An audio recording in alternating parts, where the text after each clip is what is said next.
Because of you, 너 때문에 잠 못 들어 매일 밤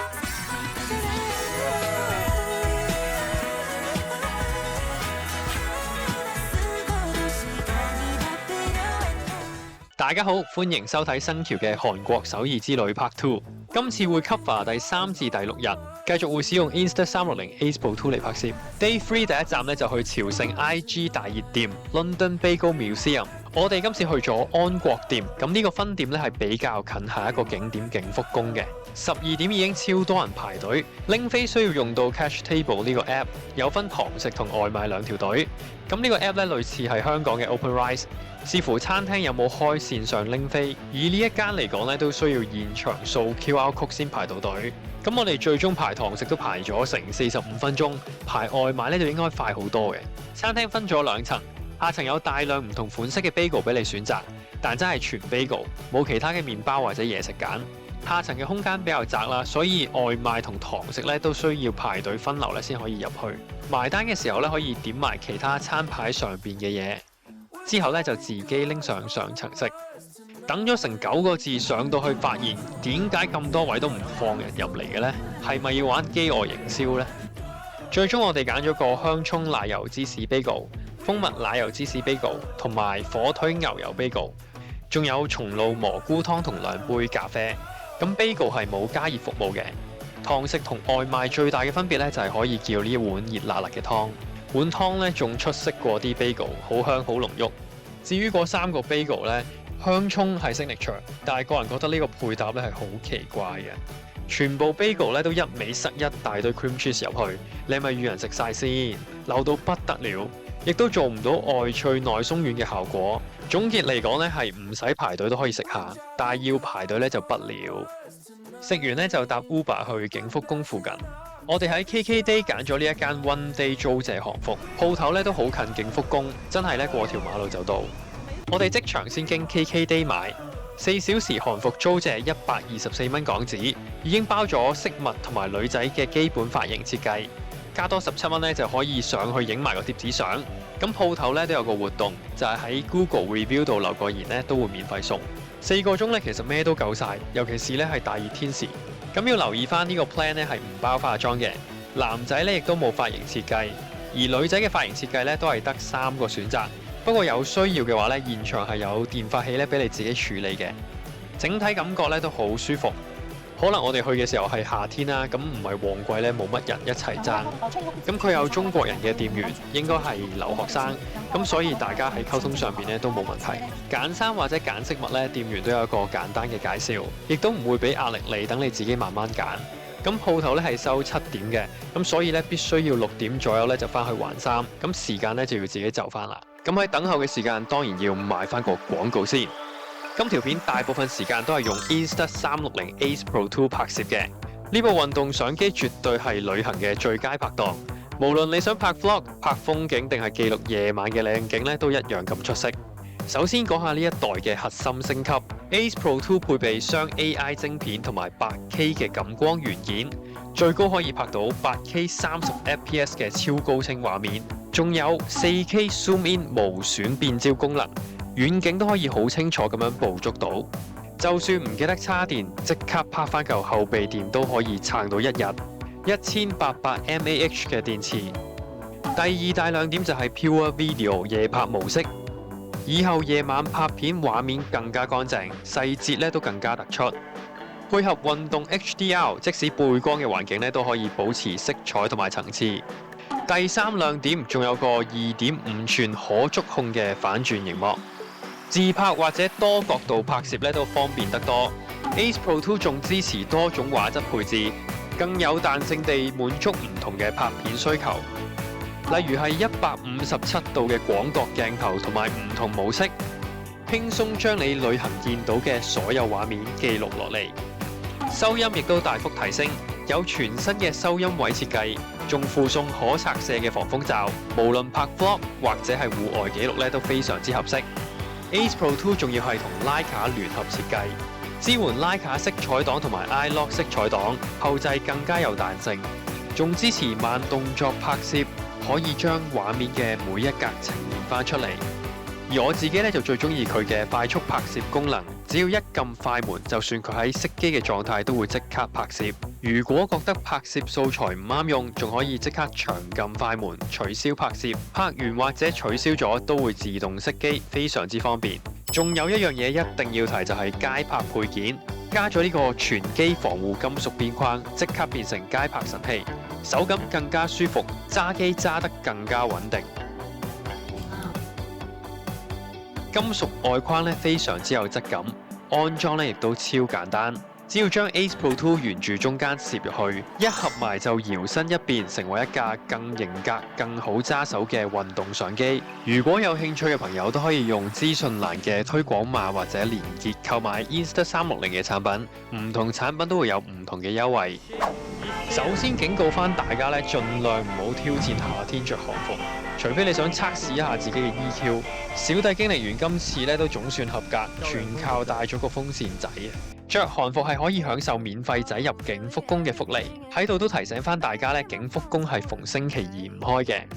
抹住汗都咁靚仔啊！情緒價值立即拉滿啊！如果唔係邊度肯咁熱？如果唔係邊度肯咁熱幫你影相？你睇下啲汗，啲汗，靚仔啊！可能見到啲髮線後搖。都係唔好咁清。免費仔，免費仔。大家睇下星期日都唔係太多人嘅流量。A few moments later， 完全 feel 到地盤工人平時做嘢係點樣嘅，真係地盤工嘅流汗。你哋地盤工好犀利。千祈唔好靜唔落嚟，唔好輕視每一個真係唔好靜唔嚟。唔係都唔係靜唔嚟，已經4點幾都熱到癲咗。唔係，其實冬天嚟。如果有太陽就搞唔掂。冬天嚟。唉，睇個工先，睇個工先。係愛啊，定係責任啊？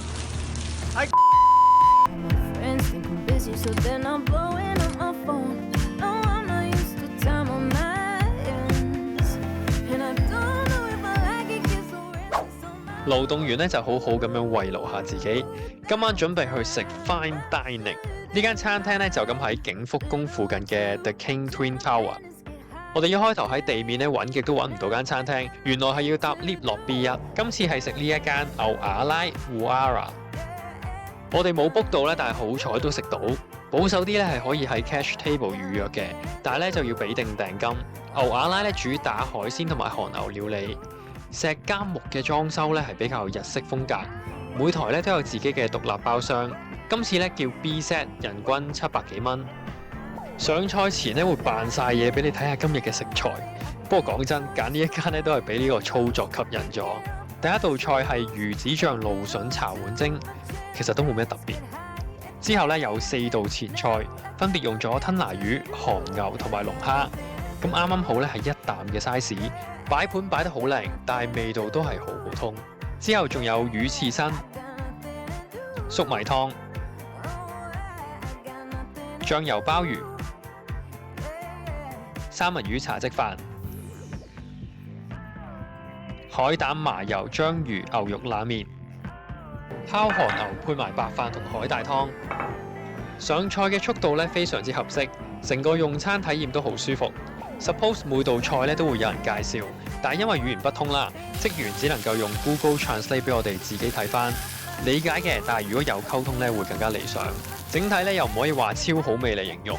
比較好食嘅咧係烤韓牛同埋個三文魚茶漬飯，但係咧份量絕對夠飽。咁呢間餐廳咧係幾適合嚟慶祝特別日子嘅。今餐咧係慶祝小弟嘅生日嘅，不過餐廳就有一個小失誤。咁不如咁，我哋大家一齊唱翻首生日歌啦，好嘛 ？Happy birthday to me。食飽咧就慢慢行去清溪村，夜晚呢一度咧都真係幾 chill，條溪兩邊咧有燈光照住，成個氛圍咧都好似喺韓劇入邊咁。你可以沿住條溪慢慢散步，睇下城市夜景，感受下涼爽嘅晚風，聽住流水聲。行攰咗咧仲可以坐低，係食飽之後嘅好活動，當睇下夜景或者散下步都幾好。第3日完。The next day，依家係7點幾。Day 4晨早流起身，因為報咗團去近郊地區玩。今次又係幫襯 KK Day， 特登揀咗呢一間有單車、南怡島加海棠鳥園嘅組合，感覺咧係最吸引嘅。大家可以睇埋邊啲景點有興趣，都有好多唔同嘅景點組合。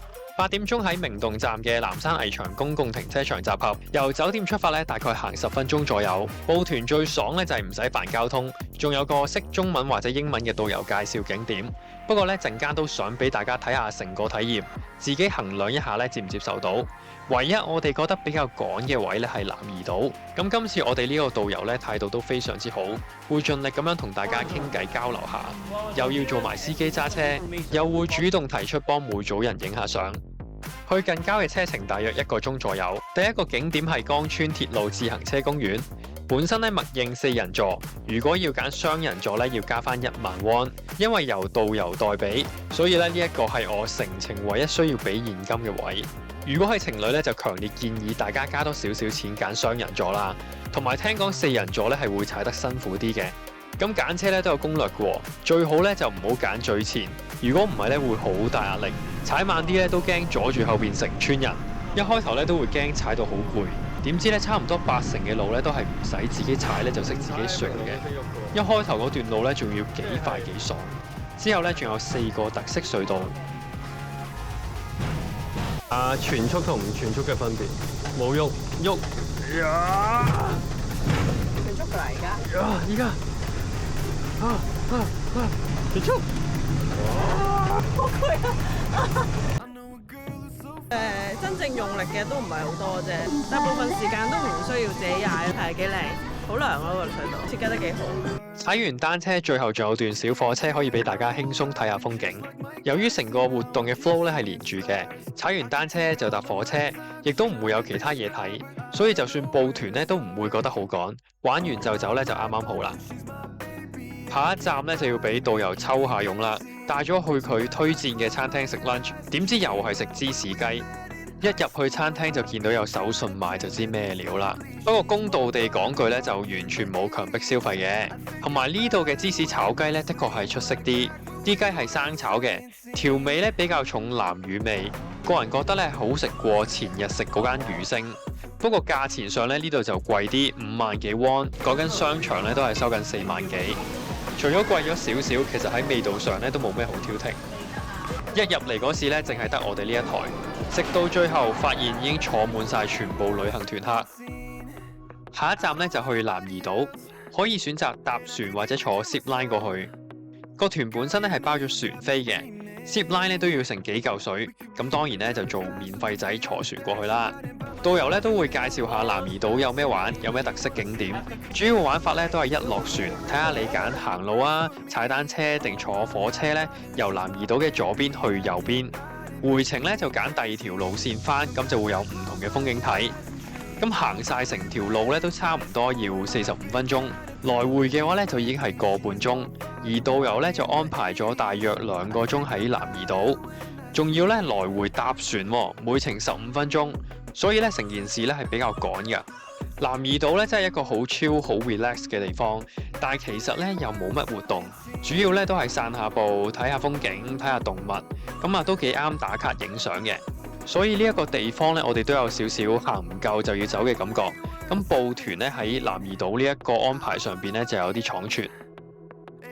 再下一站係嘉平海棠鳥園，地方好大，但主要咧都係得3個小展館。第一個 Flower Song 睇花，一眼睇晒真係冇咩特別，最多都係有啲公仔擺設，同埋中間有個水池仔咯。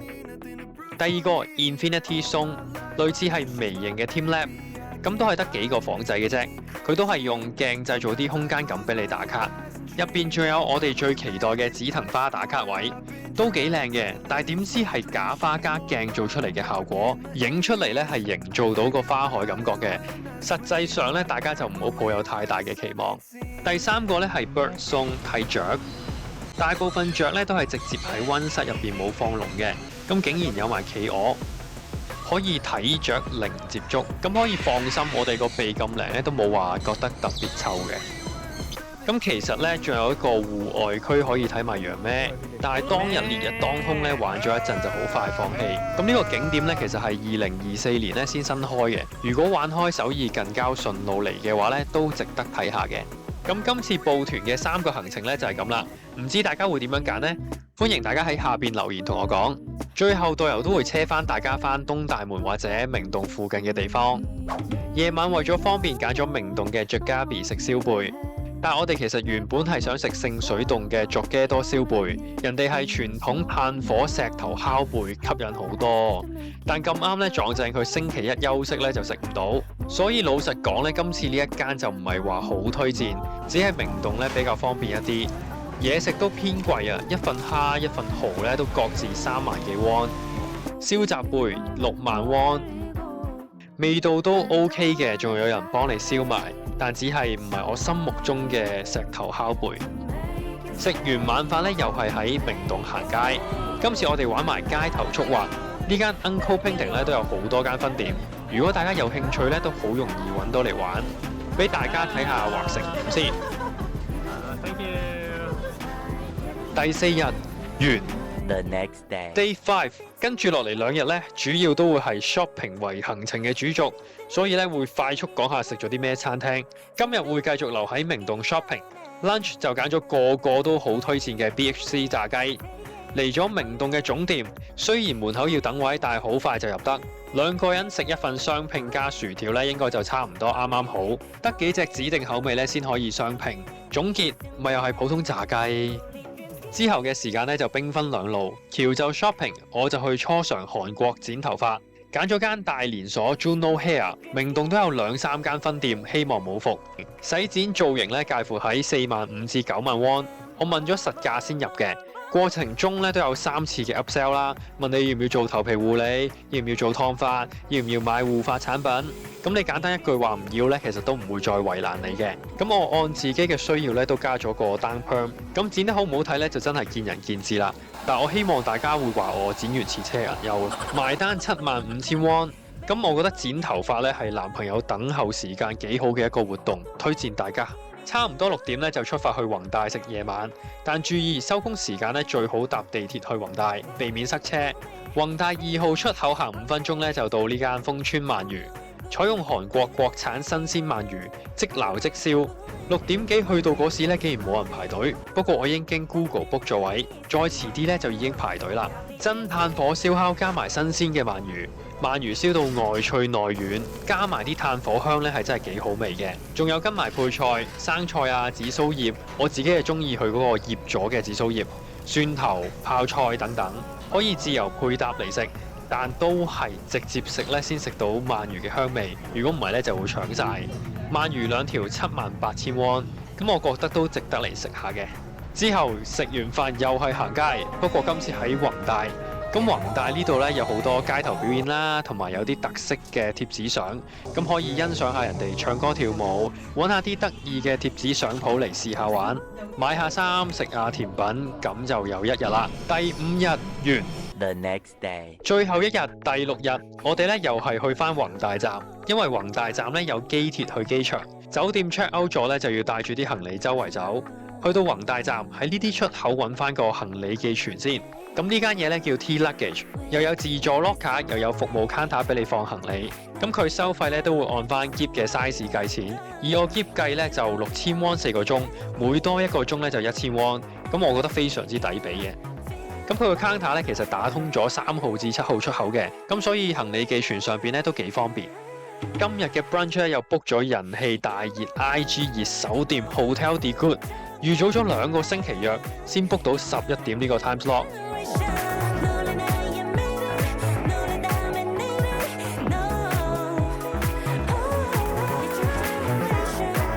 我哋叫咗2碟 signature pasta， 咁都的確係幾好食，值得咁多人吹走同排隊嘅。蜜糖煙肉玫瑰醬意粉咧好掛汁，個汁咧亦都好濃郁，係少少似日式咖喱加玫瑰醬嘅味。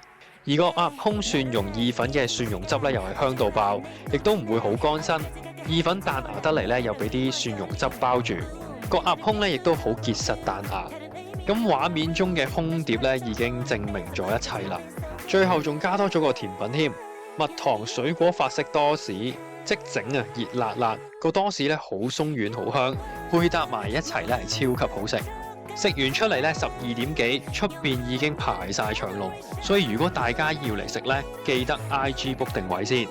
之後咧就係宏大行街最後衝刺，有咩手信要買嘅話咧就掃晒佢。行完街拎翻個篋塞晒入去，直接可以搭機鐵去仁川機場。咁大家記得咧預留翻啲時間去機場搞退稅。喺離境樓層嘅 F-Zone 咧有自助退稅機，大家記得咧要整理翻啲冇即場退稅，有呢啲 QR code 嘅單咧方便翻過機。咁成個韓國首爾嘅行程就係咁多，多謝大家收睇，記得 comment、like、share 同埋 subscribe，thank you。